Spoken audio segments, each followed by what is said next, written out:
But I would just hope that those who are part of the Blue Dog Coalition, I would hope that you would think, that you would pray, that you would soul search, that you would look yourself in the mirror and not say, can I justify voting for this budget? But is it really what I came here to do? When I was in the majority, I fought my own leadership. It was not fun. It was not pleasant. I didn't enjoy it. But I thought they were spending too much money.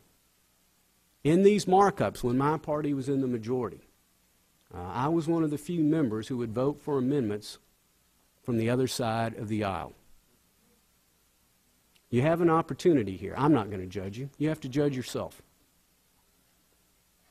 But there is a moment here in history that can be seized. You are the only ones that stand between us and causing this generation of America to be the first generation in America's history to leave the next generation with less freedom, less opportunity, and a lower standard of living. I hope and pray that you choose wisely.